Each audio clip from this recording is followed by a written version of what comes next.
Bom dia a todos, bom dia aos nossos colegas do interior do estado, bom dia colegas profissionais da contabilidade aqui de Manaus, de outros estados da federação. Queremos inicialmente agradecer, em nome do Conselho Regional de Contabilidade, em nome do nosso presidente Manuel Carlos de Oliveira Júnior, a parceria que tem a SEDUC, o Centro de Mídia da SEDUC e o Conselho Regional de Contabilidade. Quero dar boas-vindas ao conselheiro Valci, que é conselheiro do nosso CRC, da Câmara de Desenvolvimento Profissional. Agradecer a presença, a participação dele aqui nessa edição do nosso canal contábil. Quero dar boas-vindas também ao Dr. Alan Correia, ele que é contador, professor e auditor da Secretaria de Fazenda do Estado. Doutor Alan, muito obrigada por aceitar o convite do nosso Conselho Regional de Contabilidade, falo nosso, porque também você é profissional da contabilidade, de estar aqui conosco para apresentar mais esta edição do canal Contábil, levar aos profissionais, nossos colegas de todo o interior do Estado, de outras unidades da Federação, a educação continuada, doutor Alan. Porque nós sabemos que a educação continuada na nossa profissão ela é essencial e ela precisa ser proporcionada aos nossos colegas do interior e aos colegas também lá de Rondônia, que sempre prestigiam o nosso canal contábil, de Goiânia e de outros estados da federação. Também os nossos colegas aqui de Manaus, da capital, que através do aplicativo Humano estão certamente nos seus escritórios assistindo ao programa. Quero também saudar todos os nossos delegados. Nós temos, doutor Alan, 8 delegacias no interior do estado. Nós temos delegacia em Itacoatiara com o delegado João Manuel. Nós temos em Parintins com o delegado Benedito. Em Maués, com o delegado Nixon, e eu vou pedir licença aqui para saudar a minha querida terra do Guaraná, que é a minha terra, meus colegas lá de Maués. Nós temos em Humaitá, querida amiga Patrícia, grande profissional da contabilidade, lá em Humaitá. Nós temos em Coari, o nosso colega Royalisson, bom dia, Royalisson. Em Tefé, Alcineide, colega Alcineide, bom dia. Nós temos em Tabatinga o nosso querido delegado José Carlos e também em Manacapuru o nosso querido delegado, grande profissional da contabilidade Nazareno. Nazareno que nós estivemos agora na sexta-feira última, um evento lá em homenagem à Semana do Contador. Foi um evento muito bonito, realizado pela faculdade, lá pelas faculdades, e também organizado pelo nosso delegado Nazareno. Nós tivemos a participação lá em Manacapuru, foi um evento muito bonito. Parabéns aos universitários, acadêmicos do curso de contabilidade, que lotaram aquele auditório daquela escola em homenagem à Semana do Contador. Então, sejam todos bem-vindos a mais esta edição do nosso canal contábil. E eu vou passar a palavra agora para o conselheiro Valci, dar o bom dia dele aos nossos colegas que estão nos assistindo. A palavra é sua, conselheiro. Bom dia a todos. Quero mandar meu abraço a todos os colegas contadores de Manaus, do estado do Amazonas e de todas as regiões que esse programa atinge. Eu quero, neste momento, dizer que o CRC sempre fazendo boas parcerias, como essa com a Secretaria de Educação, que vai levar o conhecimento hoje, como fazendo parte do programa de educação continuada, ela traz para apresentar para vocês, para que nós possamos enriquecer cada vez mais o nosso conhecimento, uma pessoa de alto nível que vai falar sobre o SPED fiscal. Então, meus amigos, meus colegas, eu gostaria que vocês participassem mesmo, interagissem, para que nós possamos cada vez mais ter conhecimentos e passarmos essa profissão para frente com mais vigor, com mais força, para que nós possamos cada vez mais ter mais credibilidade em todos os sentidos. Muito obrigado. Seja bem-vindo, conselheiro Valci. E agora eu vou passar a palavra para o nosso palestrante de hoje, que ele vai nos ensinar muito. Já assisti outras palestras com o Dr. Alain, ele que com muita propriedade vai falar sobre o SPED fiscal, seus aspectos gerais, sobre cruzamentos de malha fiscal, né, Dr. Alain? Então, colegas do interior do estado, colegas daqui de Manaus e de outras unidades da federação, prestem muito atenção naquilo que o Dr. Alain vai falar, e nós vamos ter um espaço depois do intervalo para interagir, vocês vão poder fazer perguntas. Não fiquem com vergonha, o doutor Alain vai estar aqui à nossa disposição para tirar as dúvidas. E a hora é essa, antes de mandar as informações que não estejam totalmente corretas, né, doutor Alain? Então, seja bem-vindo, muito obrigado por aceitar o nosso convite, doutor Alain. Bem-vindo a todos, doutora Edna, doutor você, agradeço o convite do Conselho de Contabilidade. É sempre um prazer poder contribuir com esse trabalho de educação continuada, que você desenvolve com muita propriedade. E do lado da Secretaria de Fazenda, a gente tem todo o interesse, né, que os profissionais de contabilidade estejam sempre atualizados e preparados para prestar o serviço com qualidade e evitar aqueles problemas. Eu sempre brinco, né, que a Secretaria de Fazenda não quer, de forma alguma, dar dor de cabeça, criar dor de cabeça para os profissionais, para as empresas. Então, é sempre bom você estar, na medida do possível, se aperfeiçoando, entendendo como funcionam as obrigações criadas pela Secretaria de Fazenda, criadas pelo Estado, enfim, para que evitem qualquer tipo de problema com a fiscalização. Então, essa iniciativa do Conselho de Contabilidade é louvável, justamente para que possamos ter essa parceria, fisco, sociedade, Conselho de Contabilidade, profissionais de contabilidade, de forma que todos trabalhem de uma forma uníssona e, acima de tudo, né, garantir que as obrigações sejam cumpridas da melhor forma possível. E eu vou pedir licença a doutora Edna, doutor Valci, como bom professor. Toda, professor e contador e como auditor. Professor, eu não consigo falar sentado, prefiro me manter em pé, ok? Muito obrigado. Bem, o assunto não é novo.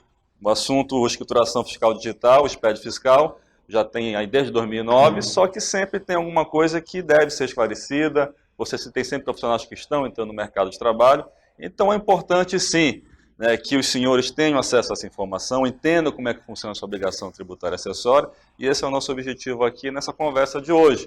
Apresentar um apanhado geral do que é FD, as obrigações que você tem que cumprir, e também falar ao final da nossa conversa sobre malha fiscal, como é que a Secretaria de Fazenda vem trabalhando o cruzamento de informações a partir do arquivo da FD.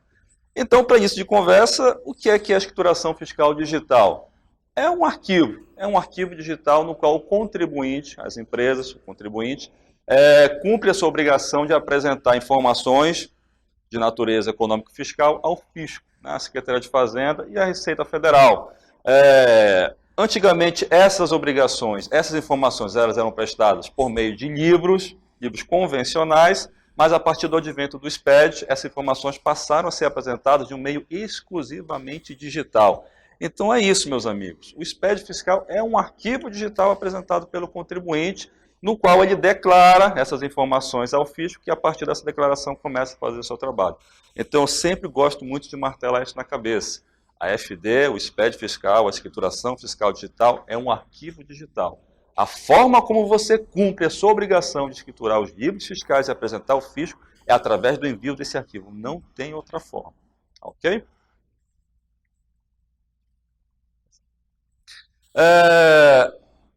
Uma coisa interessante é que essas informações, a partir do momento que são prestadas ao fisco, elas já são trabalhadas. É o que se chama de Big Brother fiscal. Você pode até não saber, mas o fisco está de olho em você. Então, a partir do momento que você emite uma nota fiscal eletrônica, um conhecimento de transporte eletrônico, uma nota fiscal do consumidor eletrônico, essa informação é repassada ao fisco, ao final do mês você consolida essas informações, envia, transmite o arquivo da escrituração fiscal digital, o fisco já começa a trabalhar com essas informações. É praticamente um trabalho real-time de fiscalização. Então, por isso você tem que ter essa preocupação. É o famoso Big Brother fiscal, sim. Todas as informações que você presta ao fisco, quer seja por meio de nota fiscal eletrônica, quer seja por meio da FD, são trabalhadas a partir do momento que você as apresenta. Por isso, esse cuidado em você apresentar essa informação da forma mais correta possível, para que você não venha a ter qualquer tipo de problema com a fiscalização no cumprimento dessa sua obrigação tributária acessória. E esse Big Brother fiscal foi um termo cunhado por um palestrante famoso,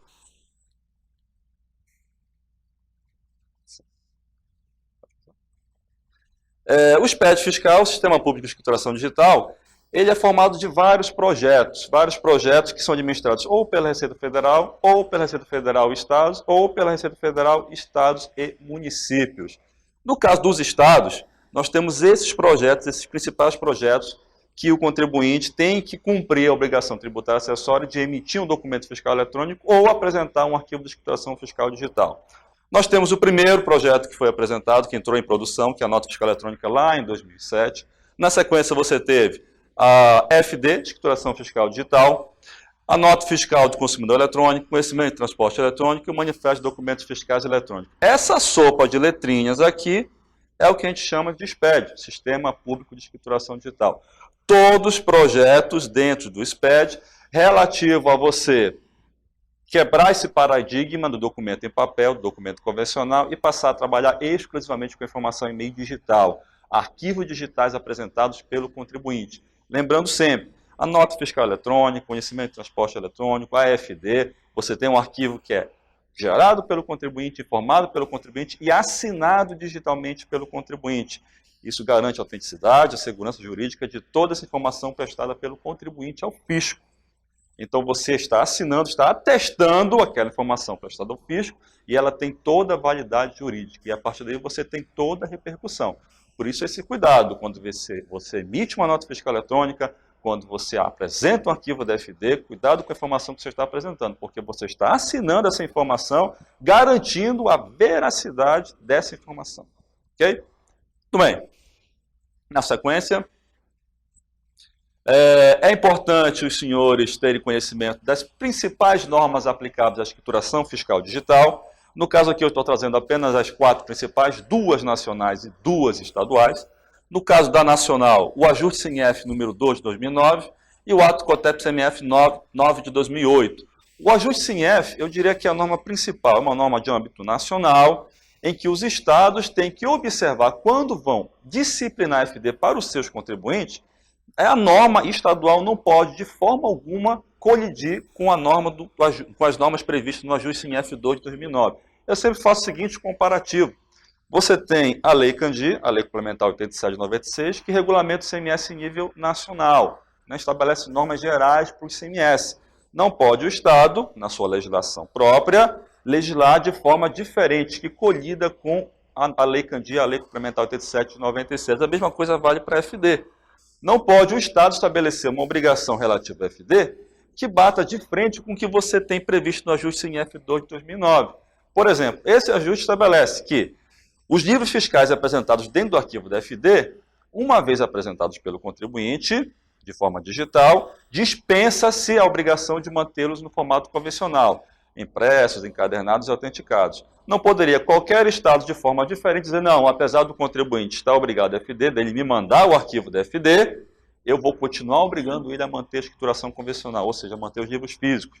Não pode. O ajuste CNF, que é uma norma nacional, estabelece essa dispensa, não pode qualquer Estado ou Distrito Federal dispor de forma diferente, obrigar a manter a escrita convencional. Okay? Por isso é importante a leitura desse ajuste CNF 2 de 2009, para que os senhores saibam de suas obrigações, mas também entendam quais são as obrigações que foram dispensadas e, porventura, não virem a ser cobradas de forma indevida.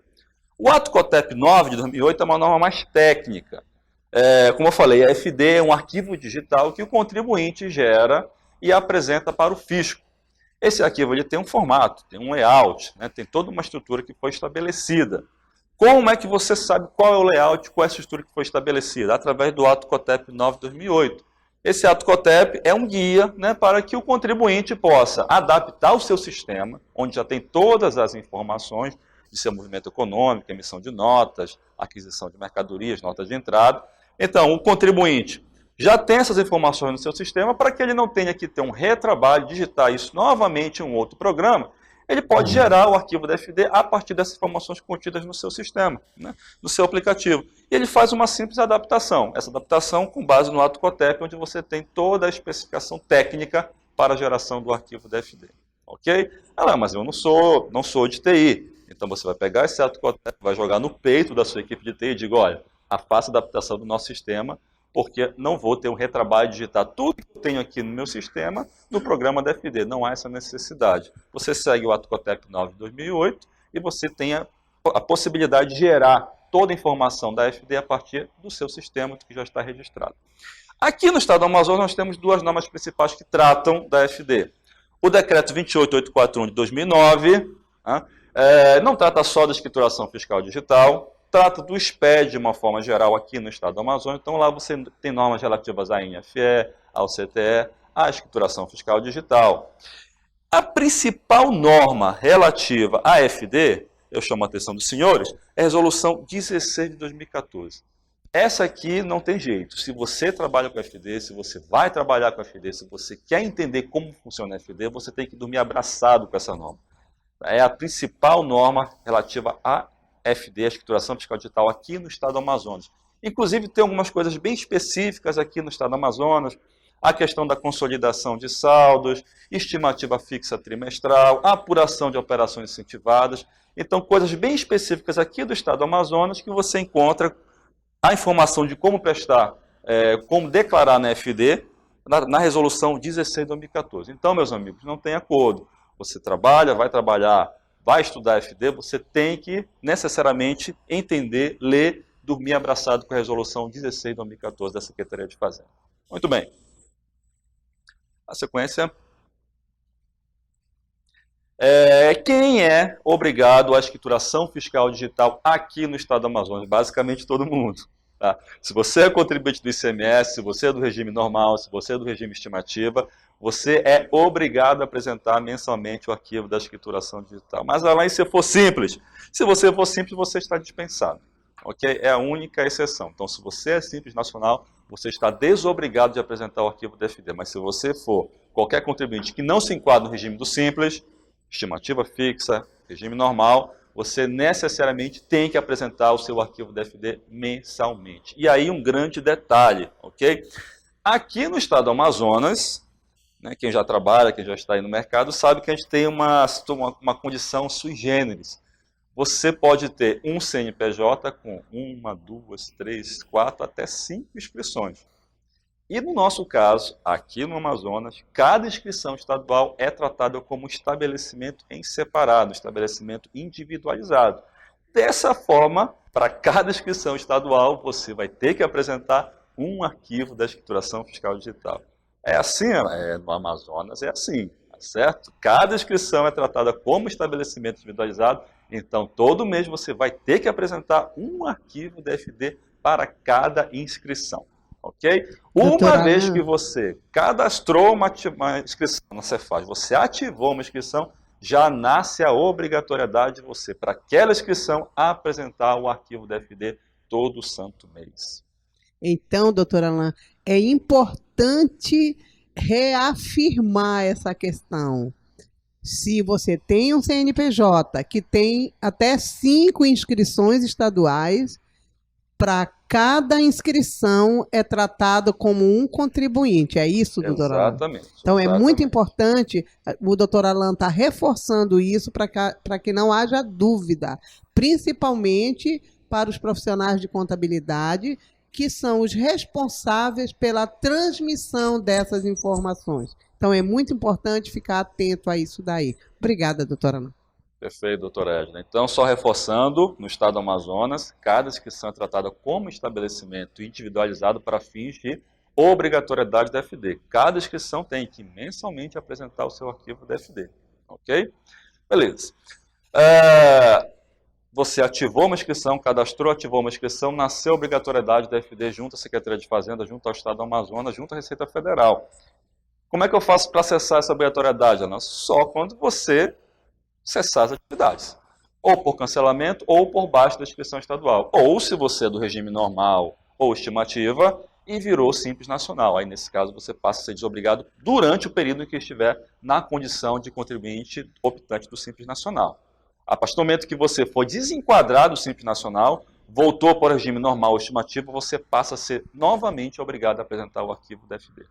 Doutor Alain, se o contribuinte tiver 4 inscrições, 3 estão com movimento e uma sem movimento. Essa que está sem movimento, ela precisa entregar o FD sem movimento?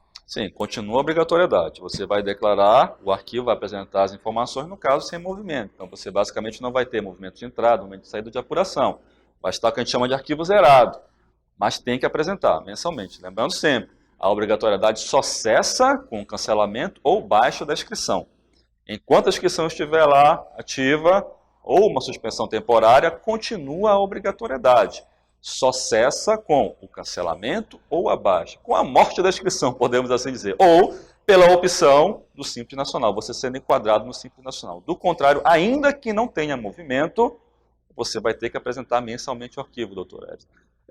No passado, vocês devem lembrar, os senhores contadores mais antigos aí, eu ainda peguei na época da faculdade um pouquinho, quando você tinha um mês que não tinha movimento algum, passava aquele risco no livro de apuração, não é isso? Sem movimento? A mesma coisa, só que em vez de você passar o risco, você vai mandar o arquivo zerado, mas vai mandar o arquivo.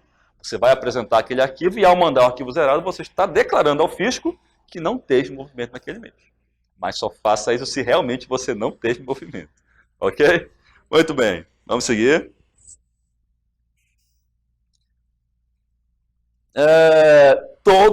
Todo mês, você tem que apresentar o arquivo da FD. Ainda que você seja optante, ainda que você seja enquadrado no regime de estimativa, cuja apuração é trimestral, a apuração final é trimestral, mas todo mês você vai ter que apresentar o arquivo da FD. Certo? Se você deixar de apresentar algum mês, você vai ficar omisso e você vai cair na malha fiscal da Cefaz, que a gente vai falar ao final da nossa conversa. Então, todo santo mês você vai ter que apresentar o arquivo da FD, declarando ali a informação, né, do seu movimento econômico fiscal, compreendido entre o primeiro e o último dia do mês. Qual é esse prazo e qual é o prazo de ver até quando tem que apresentar? Nós estamos agora no mês de outubro, então as informações relativas ao dia 1º, 31 de outubro, mês de referência outubro, você vai apresentar até o dia 15 do mês de novembro. Então a regra é essa, você tem um mês de referência, o prazo de envio do arquivo da FD relativo a esse mês de referência é até o dia 15 do mês subsequente. Isso até 2018, tá certo? Até 2018, porque a partir de 2019, uma nova regra, um novo prazo foi estabelecido pela Secretaria de Fazenda. Então, a depender de sua atividade, você vai ter prazos diferentes para apresentar o arquivo da FD. Se você for um estabelecimento industrial, você vai ter até o 5º dia útil do mês subsequente para apresentar o arquivo da FD. Isso a partir de 2019. Se você for um estabelecimento comercial, agropecuário, prestador de serviço de transporte, você vai ter até o 7º dia útil do mês subsequente para apresentar o seu arquivo da FD, ok? E se você é um contribuinte? Se você é um contribuinte de qualquer outro segmento, você vai ter até o último dia útil do mês subsequente para apresentar o arquivo da FD. Mas só recordando, essa regra foi alterada recentemente, mas começa a valer a pena a partir de 2019. Então lembrando, até 31 de dezembro de 2018, você vai ter que apresentar o arquivo da FD até o dia 15 do mês subsequente ao de referência. Estamos em outubro, até o dia 15 de novembro, arquivo relativo a outubro. A partir de 2019, as regras relativas a prazo de envio, indústria, 5º dia útil do mês subsequente, comércio, agropecuário, prestador de transporte, até o 7º dia útil do mês subsequente, e demais contribuintes, até o último dia útil do mês subsequente. Ok? Doutor Alain, isso é muito importante que o senhor está falando, porque esse prazo ele vai mudar substancialmente. Indústria até o 7º dia útil. Até o 5º dia útil, comércio, que é a grande maioria, né? Até o 7º dia útil. Então, profissionais da contabilidade, comecem a fazer seus planejamentos de trabalho para não perder esse prazo. 7 dias úteis é muito pouco. No início do mês, doutor Alain, os escritórios de contabilidade eles têm muito trabalho, porque é fechamento de folha de pagamento, é fechamento de outras obrigações. Então, a gente precisa ficar atento, colegas profissionais da contabilidade, que têm escritório de contabilidade. Não deixem para a última hora. Se planejem, porque a partir de janeiro de 2019, esses prazos vão entrar em vigor e você não pode perder o prazo de enviar as informações dos seus clientes. Isso é muito importante, deixar muito claro isso, doutora Alain. Perfeito, doutora Edna. Então, exatamente, para que você não caia na malha da omissão, não deixe de cumprir o prazo de envio, muita atenção em relação a esse prazo que vai ser modificado a partir de 2019. Esse prazo ele vai coincidir com os prazos de hoje da DAN simplificado. Então a ideia da Secretaria de Fazenda é justamente unificar esses prazos. A partir de 2019, o prazo de envio da FD passa a ser o mesmo prazo de envio hoje da DAN simplificado. Ok? Muito bem. Mas, Alan, mudou o prazo, eu estou começando a trabalhar agora com FD, então ainda estou aí engatinhando, mandei o arquivo com um erro, deixei de apresentar alguma informação, caí na malha, vou ter problemas? Bem, você pode ter problemas, mas você tem a opção de retificar o arquivo da FD. Então, se você mandou com erro, identificou que esse arquivo tem algum erro, você tem a opção de substituir o arquivo que você mandou anteriormente, é o que a gente chama de retificação da escrituração fiscal digital. Então, você mandou um arquivo, deixou de informar alguma nota, fez a apuração errada, tem um valor que você declarou de forma errada, você detectou esse erro, então você vai corrigir. Pega o seu arquivo, corrija a informação e mande um arquivo de retificação, um arquivo substituto. Esse arquivo, ele, como o próprio nome diz, substitui integralmente as informações que você prestou anteriormente. Lá no passado, quando trabalhava lá na Secretaria, quando trabalhava diretamente ali com a FD, já pegamos algumas situações de contribuinte. Mandou um primeiro arquivo com, por exemplo, 10 mil notas, esqueceu de colocar 10 notas. E aí mandou um arquivo de retificação com essas 10 notas e retirou todas aquelas. Para todos os efeitos, quantas notas o contribuinte tem declarado à Secretaria de Fazenda? Apenas 10 notas. Então, o arquivo substituto, ele vai ter toda a informação que você prestou anteriormente, mais aquilo que você está modificando. Não é um arquivo complementar. Funciona exatamente como a retificação do imposto de renda. Mas se você tem uma informação errada que você mandou, você vai corrigir essa informação e todas as demais informações você vai continuar, vai manter na declaração que você está prestando. A mesma regra vale para a escrituração fiscal digital. Ok? E no caso da retificação, você tem uma regra. Se você detectou esse erro, digamos que você está no mês de janeiro, mandou o arquivo de janeiro, detectou que tem um erro, você precisa mandar um arquivo de retificação. Janeiro, fevereiro, março, abril, ou seja, até 3 meses após o período de referência, você pode fazer essa retificação, mandar o arquivo substituto, sem precisar pedir autorização para a Secretaria de Fazenda. A partir do 4º mês, nesse caso, a partir de maio, veja só, janeiro, mês de referência, passou fevereiro, passou março, passou abril, você só detectou o erro em maio, vai querer retificar esse erro? Aí, nesse caso, não. Você vai ter que solicitar, você vai ter que fazer um pedido de autorização para retificar a sua escrituração fiscal digital. Como você faz isso? Você acessa o seu domicílio tributário eletrônico. Você tem um serviço lá, pedido de retificação de FD, você vai entrar com o pedido, vai justificar esse pedido, o que é que você vai corrigir, por que você vai corrigir, vai gerar um protocolo, você fica acompanhando esse protocolo. Em geral, no máximo em 24 horas é autorizado a retificação, se não tiver nenhum tipo de problema, e então você vai poder mandar o arquivo substituto, o arquivo de retificação. Então, só recordando, até 3 meses após o período de referência, você não precisa pedir bênção para a Cefaz.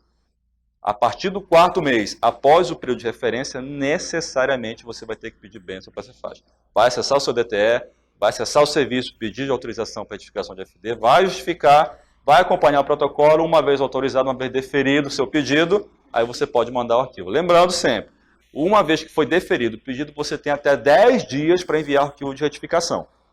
Passaram-se 10 dias, você não enviou o arquivo de retificação, perde a validade o protocolo que foi deferido, e aí você vai ter o pedido, né, que foi deferido, e aí você vai ter que entrar com um novo pedido de retificação. Ok. Já falei que a FD, você tem as informações relativas ao movimento econômico fiscal, e nessas informações você tem os livros fiscais que são apresentados ao fisco. Então, a partir do momento em que você envia o arquivo da escrituração fiscal digital, você está cumprindo a sua obrigação tributária acessória de escriturar os livros fiscais e apresentá-los ao fisco, à fiscalização estadual e também à fiscalização federal. E quais são esses livros que, uma vez você enviando o arquivo da FD, vocês apresentam ao fisco? São esses aqui, gente. Veja só, o livro registro de entradas, de saída, inventário, apuração do ICMS, apuração do IPI, né, para a Receita Federal, CIAP, para quem toma crédito das aquisições de ativo permanente, e o livro Registro de Controle da Produção e Estoque, esse aqui no caso para as indústrias. A obrigatoriedade iniciou agora em 2017, nós estamos entrando aí em 2018, e 2019, terceiro ano de obrigatoriedade para o RCPA. Então, são esses livros aqui que, uma vez você apresentando o seu arquivo DFD, você está escriturando e também apresentando ao fisco estadual. Ok? Muito bem. E, como já falei agora há pouco, a partir do momento em que você envia o arquivo DFD, aquela relação de livros você está apresentando ao fisco estadual. Então, com o envio e a regular recepção do arquivo pela Administração Tributária Estadual, pela Secretaria de Fazenda, considere aqueles livros como escriturados e devidamente apresentados. Sendo que, a partir do momento que você envia os arquivos, aqui, ó, falei mais cedo, ó, dispensada a impressão desses livros. Então, aquela relação de livros que eu falei agora há pouco, aqui, entrada, saída, inventário, apuração de ICMS, apuração do IPI, CIAP, RCPA, esses livros você, com o envio do arquivo DFD, você está dispensado de manter a escrituração convencional. Não pode chegar um auditor fiscal para você e exigir que você apresente o livro físico, livro de saída, livro de entrada, livro de apuração, não. Ok? A fiscalização vai trabalhar com o arquivo digital que você enviou à Secretaria de Fazenda. Ok? Muito bem.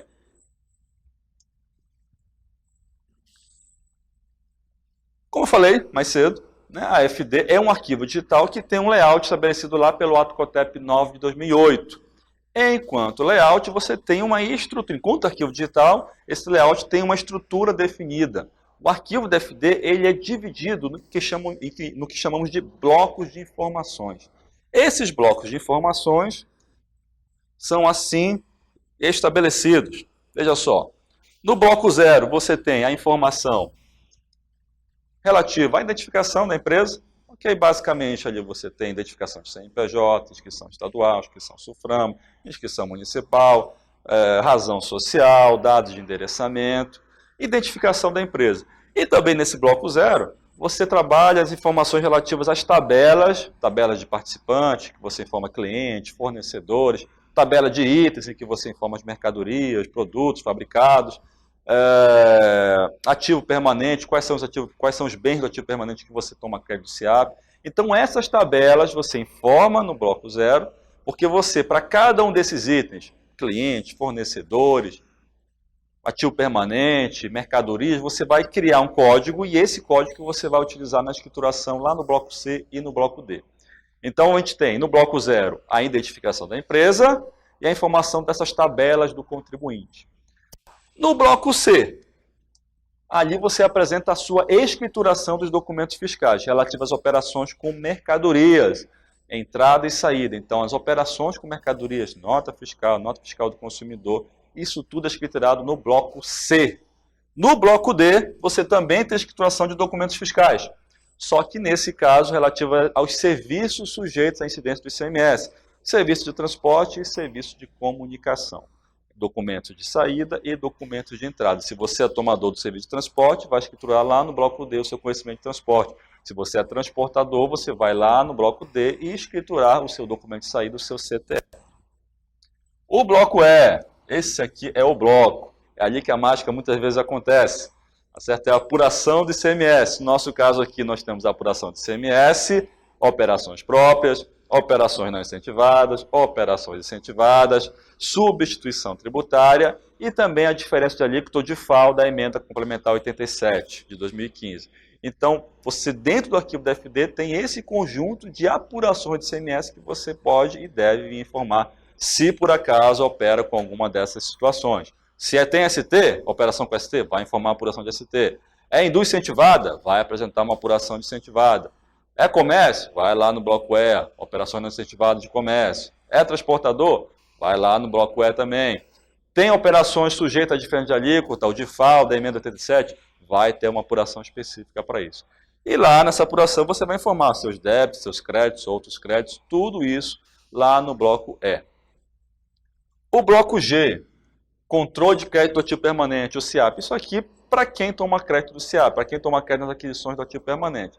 Se você comprou um bem que foi incorporado ao seu ativo mobilizado, seu ativo permanente, você utiliza esse bem na sua atividade fim, certo? Se você é indústria na sua produção, se você é um comércio, você utiliza um veículo que você adquiriu no serviço de venda, de entrega de mercadorias, enfim. Se é utilizado na atividade fim, você tem direito a tomar um crédito. Se você for tomar esse crédito, tem todo o regramento na Lei Complementar 87, a Lei Candir, no nosso regulamento CMS.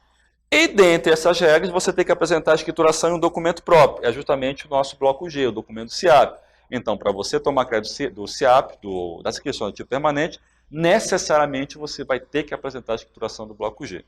Mas, Alan, e se por acaso eu não quiser ter esse trabalho de escriturar o bloco G? Beleza, você não toma o crédito do ativo permanente, o Estado agradece, é menos o crédito que você vai usufruir para bater o seu imposto devido. Brincadeira, gente. Se você tem direito, toma o crédito sim. É um trabalho que você possa vir a ter, mas é um direito que você tem, tomar esse crédito na aquisição do ativo permanente. O bloco H, inventário físico, todo final de ano, 31 de dezembro, as empresas têm a obrigação de levantar o que as empresas têm em estoque. Né? Mercadorias, insumos, produto acabado, produto de elaboração, tudo isso tem que ser levantado em 31 de dezembro, inventário físico. Esse inventário tem que ser informado no arquivo da FD, vai ser informado lá no bloco H, ok? Para as nossas indústrias, aqui, o RCPE, Registro de Controle da Produção e Estoque. Atualmente, até o final de 2018, a obrigação do RCPE fica basicamente restrita à informação de estoque no final do mês. Para algumas empresas que têm um faturamento mais elevado. A partir de 2019, começa uma escrituração mais completa desse bloco K, também para as indústrias com faturamento mais elevado. Né? Vão ter que informar a questão do consumo de insumos e a produção acabada ao final de cada mês ou a produção em elaboração, certo? Mas essa informação do RCPE você apresenta lá no bloco K. No bloco 1 você tem outras informações de interesse do fisco. Por exemplo, operações com cartão de crédito, operações de exportações. No nosso caso, aqui no Amazonas, que a gente tem operações de indústrias incentivadas, a apuração dessas operações incentivadas, você informa no bloco 1, ok? E o bloco 9 é um bloco técnico, uma totalização de linhas, é um bloco obrigatório, mas é basicamente uma contagem de linhas ali, bloco a bloco. Muito bem. Esses blocos que eu acabei de listar para vocês, esses blocos que eu acabei de listar para vocês, eles estão divididos em registros. Esses registros, eles seguem o que a gente chama de uma hierarquia pais e filhos, ou seja, você tem um registro principal, e esse registro principal, ele pode vir a ser detalhado em um registro auxiliar, que a gente chama de registro filho. Então, tem um registro pai, e esse registro pai pode vir a ter outros registros auxiliares, registros filhos. Aqui um simples exemplo. Aqui. Você, por exemplo, no bloco C, que eu falei agora há pouco, operações com mercadorias, escrituração de nota fiscal eletrônica, nota fiscal de consumidor eletrônico, você vai apresentar essa escrituração no bloco C. Aqui no bloco C, chama a atenção dos senhores, nós temos esse registro aqui, ó, o C100, que é o principal registro da nota fiscal eletrônica. Então, nesse registro pai, você tem os principais dados relativos à nota fiscal eletrônica que você está escriturando, quer seja de entrada, quer seja de saída. Só que nem todas as informações relativas às notas fiscais que você está escriturando, a nota fiscal que você está escriturando, você vai encontrar no registro C100. Essas outras informações, por exemplo, itens da nota, CST, CFOP, alíquota, você vai informar nos registros auxiliares, ou registros filhos. Então, você tem essa relação pai e filho de registros dentro do arquivo da FD. E como é que eu identifico, Alan, isso? Você vai lá no Guia Prático da Escrituração Fiscal Digital, você vai lá no ato COTEP e você tem essa relação. Então, muitas vezes você apresenta a escrituração de um registro pai e o arquivo exige que você também apresente a informação de registros filhos. No nosso caso aqui, o C100, qual seria a regra? Para cada nota de entrada que você informa no C100, você vai ter um registro filho 670 pelo menos e um registro pai 690 pelo menos. Ok? Isso aqui é só para vocês terem uma ideia de como é que funciona essa relação pais e filhos. Muito bem. Aqui, rapidamente, qual é o... Falei, né, que a FD é dividido em blocos. Esses blocos você tem registro que contém as informações da escrituração. E de uma forma bem rápida, quais são essas informações, considerando cada um dos blocos, que você tem que apresentar no arquivo da escrituração fiscal digital? Isso aqui, meus amigos. Lá no bloco 0, né, como eu falei mais cedo para vocês, agora há pouco, Você tem a identificação do contribuinte, CNPJ, inscrição municipal, razão social, endereço, atividade, a indústria, não indústria. A identificação do contabilista responsável, isso aqui é obrigatório, doutora Eva. Então, em cada arquivo da FD, você tem que identificar quem é o contabilista responsável por apresentar aquelas informações, né? Por supervisionar ali a escrituração fiscal e atestar que aquelas informações são verídicas e transmitir isso à Secretaria de Fazenda através do envio da FD. Doutor Alain, então, nesse momento é que nós contabilistas, nós profissionais da contabilidade, temos que ver o quanto de responsabilidade técnica nós assumimos ao enviar um arquivo para o FD. Isso nos chama a atenção, doutor Alain, de orientar os nossos clientes empresários a eles mandarem as informações com segurança para nós, lá para o escritório. Porque o que acontece, doutor Alain? A emissão da nota é feita no estabelecimento do contribuinte. A compra, a venda, todas aquelas informações, elas vêm para o escritório através de arquivo para que nós possamos transmitir ao fisco. Então, essa é a importância, nesse momento, de chamar a atenção aos colegas profissionais de contabilidade, de sentar com o empresário, orientar para que eles emitam o documento de forma correta. Porque se o documento, doutor Alain, vier com uma informação incorreta, o contador ele vai transmitir para o fisco. E ele está assinando embaixo essa responsabilidade técnica. Então, é muito importante você ensinar, na verdade, é ensinar o contribuinte a emitir os documentos de forma correta. Porque você vai estar assinando junto com o empresário essas informações que o fisco está recebendo. Mas a geração da informação não é o contador que faz, é o empresário, é o contribuinte. Então, o contador ele tem que estar vigilante para ver se essa informação vem uma informação idônea, uma informação confiante, para que ele possa transmitir ao fisco e assinar embaixo. Você concorda comigo, doutora Alain? Não, perfeito, doutora Edna. A informação, essa sua colocação aí é muito importante. E tudo nasce ali com o documento fiscal. Então, se o documento fiscal foi emitido de uma forma equivocada, com algum erro, não é um documento idôneo, você vai ter repercussão. E como eu acabei de falar, na escrituração fiscal digital, você tem o contabilista junto com o contribuinte assinando, se identificando aqui pelo menos, e nesse caso pode sim ser chamado a prestar esclarecimento junto com o contribuinte em relação àquela informação que foi prestada. Então, a gente tem esse cuidado, inclusive, a gente vai falar daqui a pouquinho da questão da malha fiscal, mas essa sua colocação é muito pertinente. O contabilista dando essa orientação, né, ao seu cliente, né, à empresa, que já na emissão do documento tenha todo o cuidado de que ele seja efetivamente emitido de uma forma correta, a fim de que você não venha ter problemas com o fisco. Então, muito pertinente e muito importante essa sua colocação. Isso. A responsabilidade solidária, mas nós, contadores, nós temos que estar vigilantes, porque tudo acontece na origem, doutora Alain. Né? Se você vai emitir uma nota fiscal de venda, o contribuinte, é na origem. Então, o contador, chegando, quando ele recebe o arquivo, ele não tem muito o que fazer se a origem da emissão do documento fiscal está errado. Então, é muito importante o contador ficar alerta para essas questões, orientar o seu cliente a fazer o documento certo, para que nem o contribuinte e nem o contador, eles sejam chamados lá na Secretaria de Fazenda para prestar algumas informações. E tem algumas explicações que não são aceitas, né, doutora Alain? Então, perfeito, doutora Edna. Lembrando, né, falei mais cedo do Big Brother fiscal, a gente vai falar daqui a pouquinho da malha fiscal. Então, se você emitiu o documento com erro, qualquer tipo de inconsistência, a Secretaria de Fazenda consegue identificar isso, é reportado para você através da malha, através de avisos, e claro, você vai ter uma dor de cabeça para explicar, para justificar, ou mesmo pode vir a ser penalizado. Então, todo cuidado em relação, desde a emissão do documento fiscal, para evitar que você venha a ter qualquer tipo de problema junto à Secretaria de Fazenda. Ok? Muito bem.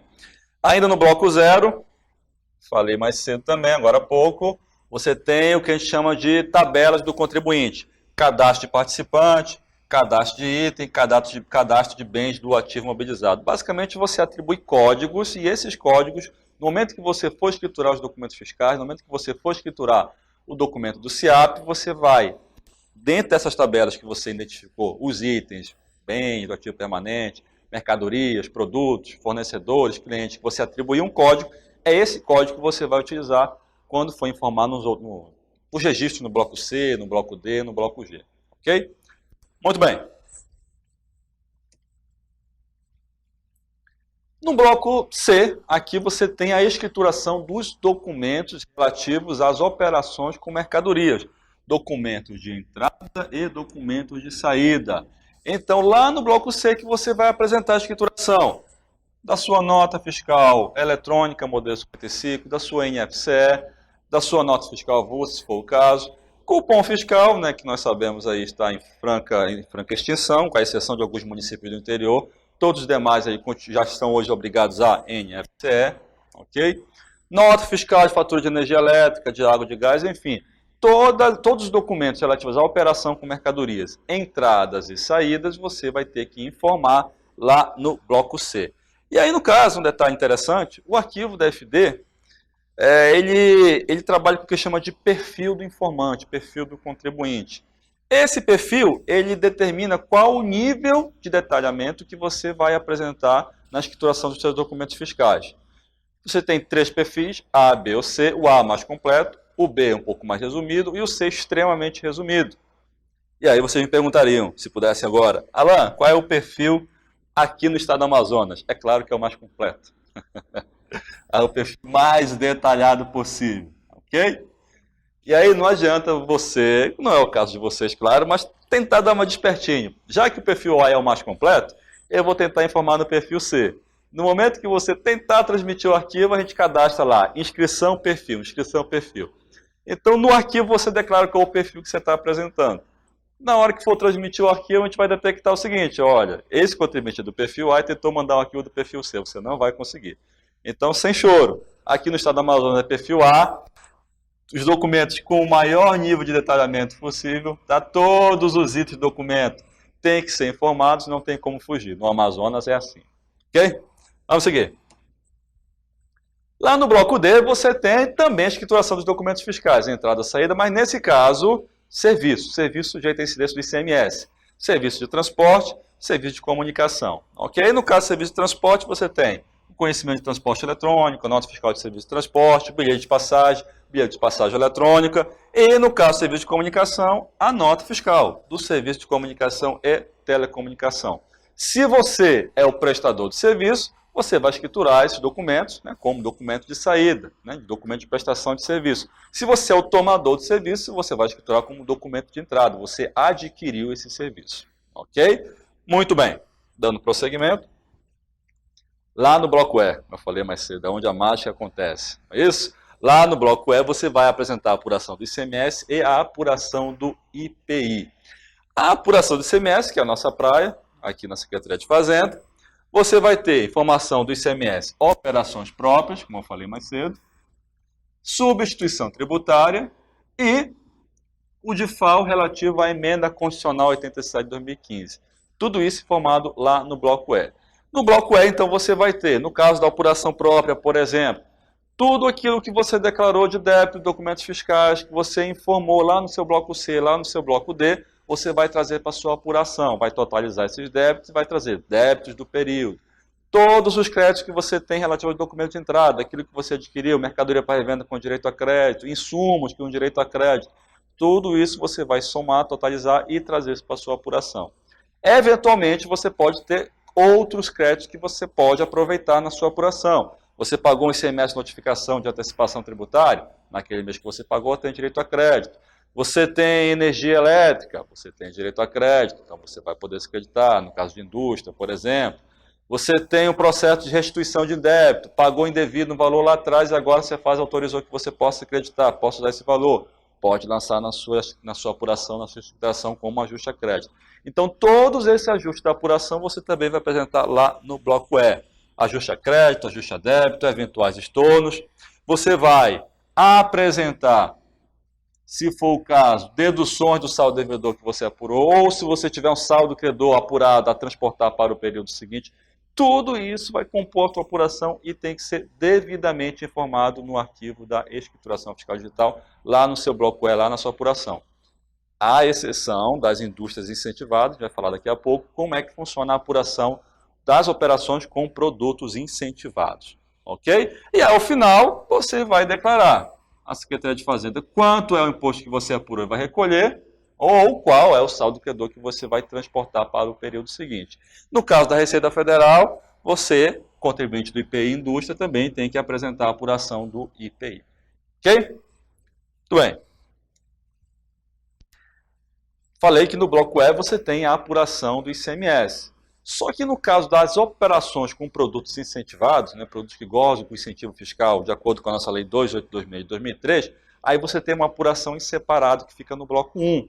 Então aqui, ó, as indústrias incentivadas têm que apresentar a sua apuração relativa a produtos incentivados lá no bloco 1. Então lá no bloco 1, a gente vai falar daqui a pouco, você vai ter lá os débitos e os créditos relativos às operações com esses produtos incentivados, aquilo que você vendeu, aquilo que a indústria produziu e vendeu, os créditos relativos às entradas, aquilo que tem de aquisição de insumos com direito a crédito, e vai trazer também os ajustes.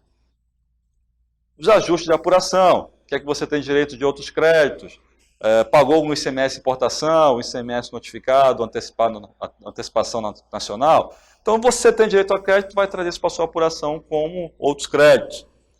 As indústrias incentivadas têm o tal do crédito estímulo, né? Isso é o principal incentivo da nossa Lei 2826. Você apurou um saldo devedor, de acordo com o produto que você opera, que você fabrica, você pode ter um crédito estímulo de 100%, 90,25%, 55%, 75%. Então, esse crédito estímulo que você tem como incentivo, você vai informar na escrituração fiscal digital como uma dedução do saldo devedor que você apurou.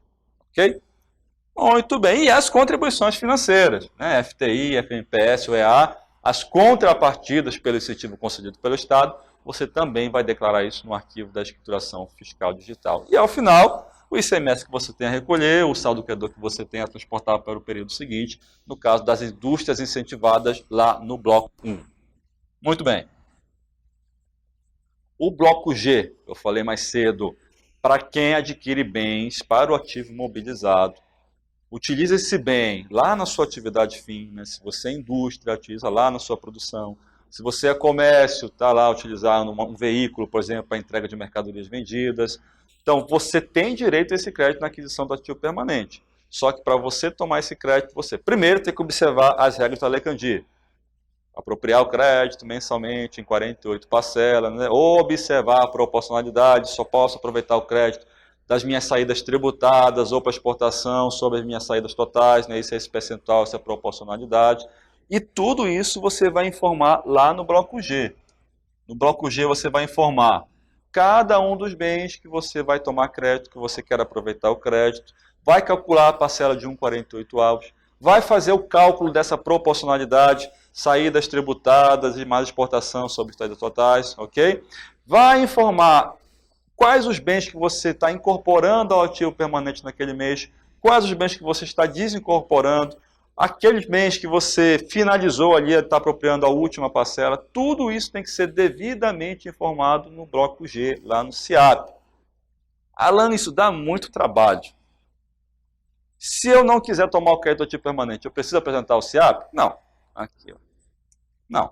Só precisa informar o bloco G, né, com movimento, se você for tomar o crédito dos bens que você adquiriu. Se você não vai tomar o crédito, tem lá um bem do ativo imobilizado, daria direito ao crédito, mas você acha que dá muito trabalho, não vai apresentar o bloco G? Ok, o fisco agradece, a FAZ agradece, o Estado agradece, ok? E você fica desobrigado de apresentar a escrituração completa do bloco G. Mas, se você vai tomar o crédito do ativo permanente, necessariamente você tem que informar o bloco G. Tem que detalhar essas informações lá no bloco G. Se não fizer, lá na apuração for detectado que você tomou um crédito ativo permanente, mas não apresentou o bloco G, você vai ser chamado a prestar esclarecimento. Por que você tomou esse crédito? Ok? Bem. O inventário, lá no bloco H, falei mais cedo, 31 de dezembro você vai levantar sua posição de estoques, o que você tem lá no inventário, mercadorias para revenda, insumos para a produção, produção acabada, produção e elaboração, tudo isso você vai levantar ao final do ano e vai apresentar no arquivo DFD. Essa informação do bloco H você apresenta no arquivo DFD do segundo mês subsequente ao mês de referência, no caso dezembro. Então veja só, chegou lá em 31 de dezembro de 2018, você vai levantar o inventário, levantou ao final de dezembro. Você vai apresentar a informação desse inventário lá no bloco H do mês de fevereiro. Então, quando chegar em fevereiro, você vai apresentar a sua posição de estoque em 31 de dezembro. E, claro, esse arquivo de fevereiro vai ser transmitido em março. Lembrando a regra do prazo de envio, que vai começar a valer a partir de 2019. Indústria, quinto dia útil do mês seguinte. Comércio, sétimo dia útil do mês seguinte. E outros contribuintes até o último dia útil do mês seguinte. Ok? Muito bem. O bloco AK, que é o registro do controle da produção e estoque, basicamente para a indústria, mas tem algumas situações em que o atacadista também tem que informar estoques, ok? Lá no bloco K, o que é que o contribuinte tem que informar? Hoje, a obrigatoriedade começou em 2017, estamos em 2018, basicamente as indústrias com um maior faturamento informam a posição do estoque mensalmente. Produtos em processo, produtos acabados, matéria-prima, material de embalagem, tudo isso mensalmente tem que ser informado lá no bloco K. Indústrias com maior faturamento, estoque escriturado. A partir do ano que vem, em 2019, esse outro conjunto de informações passa a ser obrigatórios. Para indústrias com faturamento mais elevado. Salvo engano, 360 milhões. Considerando como período de referência desse faturamento o segundo ano anterior à obrigatoriedade.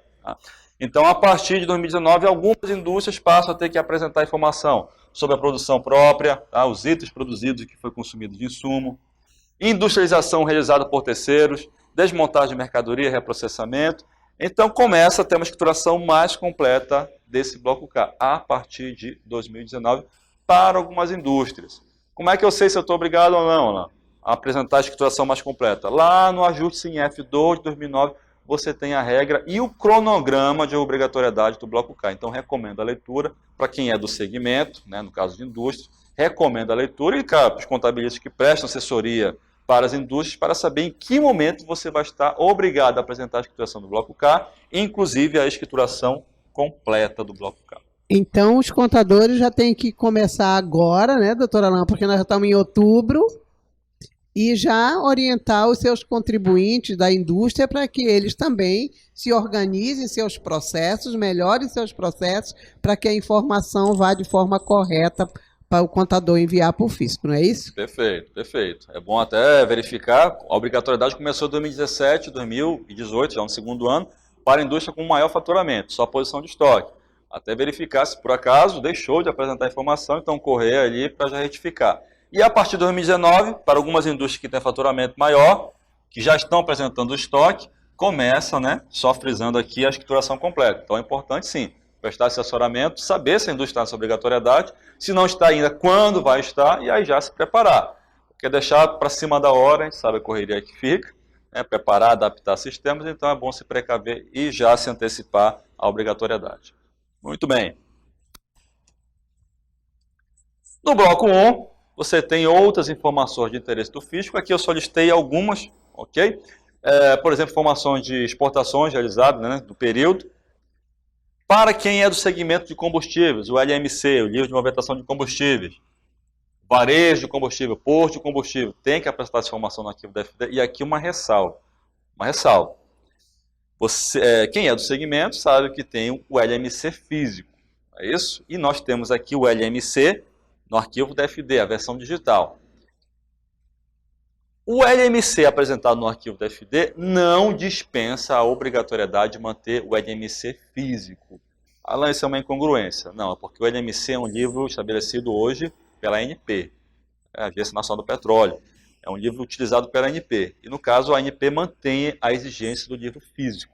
Então, de um lado, você cumpre a sua obrigação de mandar o LMC, informação do LMC no arquivo da FD para o fisco estadual. Mas, para fins de ANP, você tem que manter a escrituração diária, não é isso? Diariamente você coloca lá a posição do estoque de combustível, quanto saiu do bico e tudo mais, quanto foi que entrou, você tem a obrigação de manter a escrituração diária do LMC físico, para fins de fiscalização por parte da ANP, Agência Nacional do Petróleo. Ok? A operação de cartão de crédito e débito, você também informa no arquivo DFD. E o que é mais importante aqui no nosso caso? Subapuração de ICMS, apurações especiais.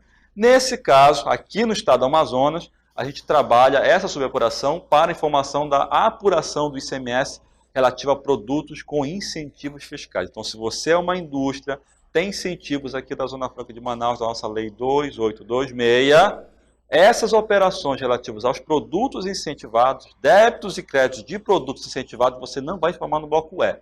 Você vai trazer aqui para o bloco 1 como uma subapuração do ICMS. E aí, para cada nível de crédito e estímulo, 100%, 55%, 90,25%, 75%, você vai apresentar uma escrituração, uma apuração específica, ok? Então, você pode ter até 4 apurações especiais relativas a operações com produto incentivado dentro do arquivo da FD. Uma para cada nível de incentivo, uma para cada nível de crédito e estímulo. E o que é que você traz nessas apurações, nessa subapuração? Que é informada pelas indústrias incentivadas. Aqui, acabei de comentar com vocês, ó, a apuração do imposto com produtos incentivados, de acordo com o nível de incentivo, 55, 75, 90,25 ou 100%, de acordo com o nível de incentivo, uma apuração específica, sendo que lá na bendita resolução 16/2014, que eu falei mais cedo para vocês, você tem toda a disciplina de como tem que ser apresentada essa informação, como tem que ser apresentada essa apuração especial, essa apuração relativa às operações incentivadas. Ok? Falei mais cedo, você está aqui no estado do Amazonas, você vai trabalhar com escrituração fiscal digital, não tem jeito, você vai ter que dormir abraçado com a resolução 16/2014. Então lá você tem a disciplina de como tem que ser informada essa apuração do ICMS para as operações com produtos incentivados. Muito bem. Alan, você acabou de falar aí do arquivo da FD, falou que é um arquivo digital, falou da estrutura, falou do conteúdo dos blocos de informações, o que é que tem que ser apresentado. Mas como é que eu faço para apresentar esse arquivo da FD? Você vai utilizar esse programa aí, ó, o PVA, o Programa de Validação e Assinatura. O Programa de Validação e Assinatura é um programa utilizado por todos os fiscos estaduais. Então, o mesmo PVA que é usado aqui no Amazonas também é utilizado, é adotado lá no Pará, no Maranhão, em São Paulo, ok? É um programa gratuito, desenvolvido pelo CERP, que é federal, com o auxílio, né, com a colaboração aí da Receita Federal e dos estados. O PVA você baixa ele gratuitamente no site do SPED, e eu sempre recomendo, gente, você vai baixar um programa, qualquer que seja o software, baixe sempre do site oficial. Então, você vai baixar o PVA, procure lá o site do SPED, ou procure o site da Cefaz, da Amazonas, ou da Receita Federal, e baixe diretamente do site oficial. Não vá baixar de fóruns ou de qualquer outro tipo de site que não seja oficial, até para você se precaver, ok? Baixe de site oficial. Bem, como é que funciona o fluxo de geração e entrega do arquivo DFD? De forma bem simplificada. Como é que? Você tem o seu sistema, o seu ERP, em que você tem todas as informações do seu movimento econômico fiscal. Apresentou lá, você escriturou lá entradas, saídas, fez a sua apuração do imposto, tudo no seu sistema. O que é que você vai fazer? Você vai pegar o seu sistema, vai adaptá-lo para gerar o arquivo DFD de acordo com o que está definido no ato COTEP 9 de 2008. Você vai gerar um arquivo TXT, aqui ó. Você vai gerar um arquivo TXT a partir das informações constantes lá no teu sistema. Esse arquivo TXT você vai importá-lo para o PVA. Então veja só, você gera o arquivo no seu sistema, um TXT, e traz isso para o PVA. A partir do momento que ele está no PVA, que você importou o arquivo no PVA, você vai validar esse arquivo, tudo através do programa do PVA, verificar se tem algum erro, alguma advertência, alguma inconsistência para você já regularizar. Uma vez que você validou esse arquivo, você vai gerar e vai assinar digitalmente. Olha só a importância. Tudo isso através do programa. Com o certificado digital, com o uso de um certificado digital, você vai assinar o arquivo DFD atestando a validade daquela informação que você vai prestar ao fisco. A partir do momento que você assinou digitalmente o arquivo, você vai transmiti-lo através da internet ao fisco estadual e ao fisco federal. Uma vez que você assinou, transmitiu o arquivo, e aqui um detalhe bem interessante, o arquivo que você transmite, ele não vem direto para a Secretaria de Fazenda. Ele antes vai para o que a gente chama de Ambiente Nacional do SPED, servidores lá do CERP. Então, a recepção é consolidada lá no CERP, no Ambiente Nacional do SPED. Por que isso é importante? Porque acontece muitas vezes do contribuinte que tem alguma inconsistência, ele mandou o arquivo da FD. E aí caiu na Secretaria de Fazenda, e a gente faz aquela validação, né, faz aquela análise da consistência, identifica que tem inconsistência no arquivo. Caiu na malha fiscal. Aí chegou a mercadoria, ficou preso lá no Chibatão, lá no Passarão, onde quer que seja, na Bertolini, prendeu a mercadoria para pagar a vista, o camarada fica desesperado. E agora o que é que eu vou fazer? Você tem que retificar a FD, você tem que mandar um arquivo substituto. E aí vai lá o contabilista, vai lá a empresa, corrige a informação, transmite e liga no minuto seguinte para a gente. Olha, acabei de mandar o arquivo, está liberado? Não, gente. Segue esse fluxo. Vem para o SPED, vai lá para o SERPRO. Uma vez recepcionado o arquivo, aí sim isso vai ser retransmitido para a Secretaria de Fazenda. Então tem esse fluxo. Geralmente isso dura no máximo 4 horas, mas a depender das intercorrências que podem acontecer, esse prazo pode se alongar, pode durar mais horas, pode até virar de um dia para outro. Por isso é sempre importante que você procure mandar o arquivo consistente, para que não tenha que na correria mandar o arquivo retificador e aí já ficar ligando, fazendo a pressão. Não adianta fazer pressão, não adianta ligar, vai ter que seguir o fluxo normal. Vai para o SPED, o arquivo que você mandou vai para o SPED, para o Ambiente Nacional do SPED, para o CERP, e só depois isso é retransmitido para a Secretaria de Fazenda. Esse é o fluxo. Ok?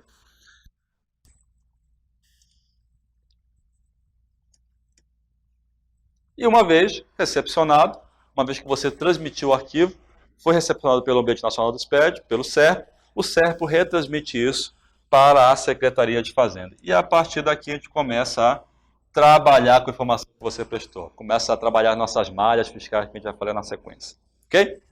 Muito bem. E claro, né, vocês estão falando com um auditor fiscal, não tem como a gente não falar de penalidades, falar de multas, as multas previstas na nossa legislação.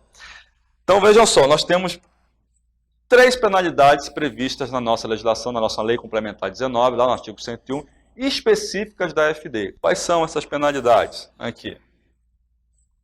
3% para o contribuinte que deixar de apresentar a escrituração do livro registro de inventário. Certo? Então, se você não apresentou a escrituração do inventário, não apresentou o livro registro de inventário, você fica sujeito a 3% do valor que você deixou de apresentar, deixou de informar no arquivo da EFD. Ok? Limitado a 40 mil.